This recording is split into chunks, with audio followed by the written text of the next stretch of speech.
Coming up, we're taking a look at Studio Series 19 Bumblebee from the 2018 Bumblebee film. And this exclusive had some pretty cool surprises. So let's get started. Greetings, fellow grown-ups who collect plastic things. You know, there are many reasons that motivate us to buy a new figure, like this Studio Series 19 Bumblebee. Let me tell you exactly why I chose to pick this figure up and tell you why I love him so much.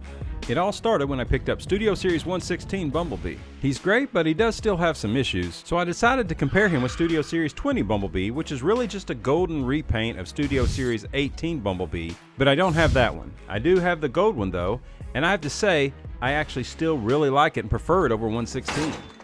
He might not look that much better as a robot, but I find the transformation process actually still easier than Studio Series 116. And the alt mode has cleaner lines, better weapon storage, and no dangling arms.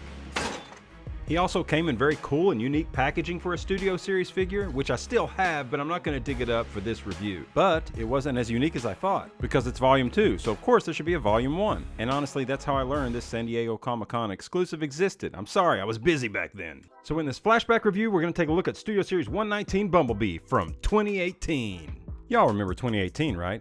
The beginning of the end? Yeah. Oh god. The pop charts were just full of music? But at the cinema, we had Hereditary, which was amazing. Jurassic World was a film. Ready Player One was pretty cool. And, well, anyway, let's talk about robots. The outside of the box does exactly what it should. It shows you what it's got inside. It notes that it is, in fact, a Studio Series, number 19. It, of course, presents itself as an audio tape, so on the back, there are some wacky song titles. But Hasbro's attorneys want you to know this product does not, in fact, include music. But it does include a golden Bumblebee, so let's check it out. Just look at that presentation. I love gold. Me too. In fact, I love this packaging all around. It just looks so cool. Let's try a 360. Whee! Is this what you wanted? Quit horsing around. So anyway, Bumblebee looks really cool in there, but now we gotta get him out of the box. And note how the box looks like a cassette tape. That's pretty cool. Oh, and did I mention it comes with two really cool Dino Cassettes? But we'll get to those. Again, absolutely stellar presentation. And there he is, and I'm sorry, but I just really like this car. And look who's hiding underneath. Anyway, let's get a closer look. This figure was released before the Bumblebee movie actually came out, and we now know we only got to see him as this 70s Camaro at the very last part of the movie, and this is of course how he starts the 2007 movie, so they're connected. It's no surprise they packaged B in his alt mode because it is stunning. I love this classic Camaro. I love all the details, particularly on this paint job with the Z28 on the side, the grille, and those blue headlights. He just looks incredible. And even though he's not that iconic yellow from the movie, I actually prefer my Bs with a bit of variation, or otherwise just standing out in some unique way. And this golden Camaro does exactly that. The mold is still probably a little bit smaller than I would like, but he still scales nicely with other deluxe figures. Other than that, there's not a whole lot more to say about this figure except that I really love this alt mode. Of course, there are a couple things that could have been better, like maybe slightly cleaner lines, or perhaps the hubcaps could have been painted a silver rather than sticking with the gold. That might have helped things out a little bit.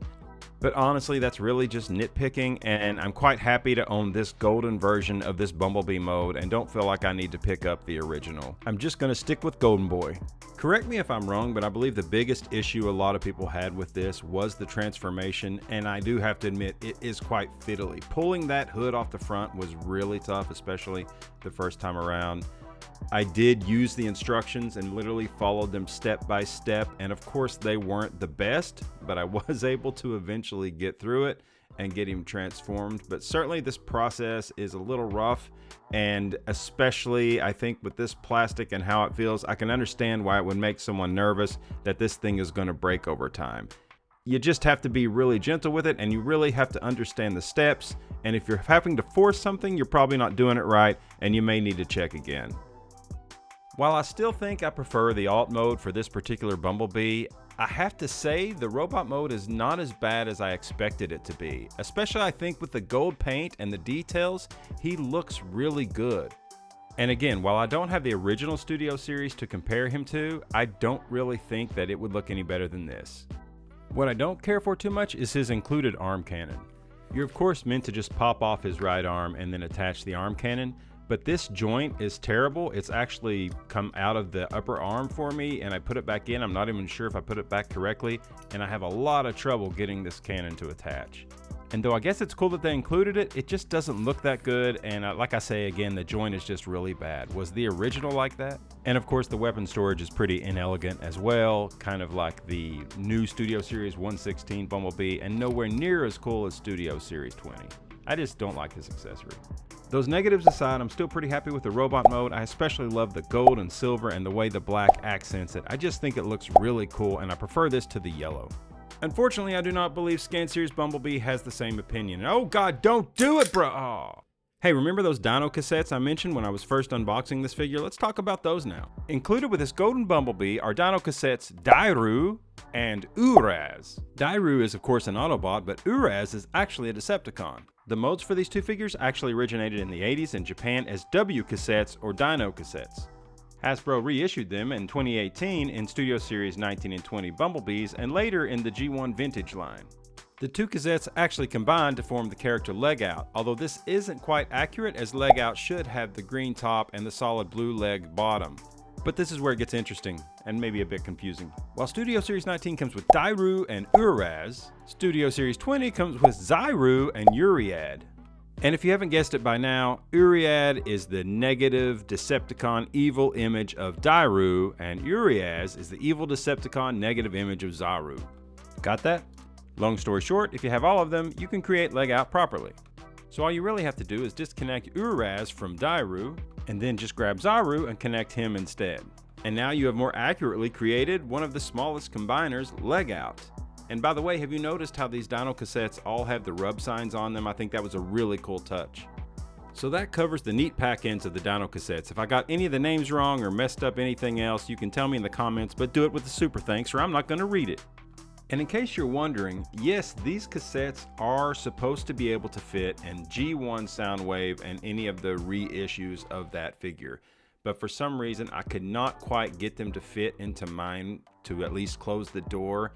I think that's probably that I just didn't have them transformed exactly correctly, and or my Soundwave is a little bit older now. But for whatever reason, I couldn't quite get them to fit in there, but they are supposed to, and they are supposed to be exact same size as the original micro cassettes. I just couldn't make it work this time, but it's probably your fault. As much as I wanted Studio Series 19 for that golden Bumblebee, I think a lot of folks today, and especially when this originally came out, purchased that specifically for those Dino Cassettes, as that was the first time they were released in North America. Tell me in the comments if you think the same way. Do you prefer the cassettes to the Bee? For me, it's really all about this gorgeous golden Camaro Z28. But you do really get a lot of bang for your buck with Studio Series 19, and those cassette tapes are absolutely super cool. It seems like there's an unending amount of fabulous figures out there, so what motivates you to add one to your collection over another one? I'd love to know what your collecting priorities are.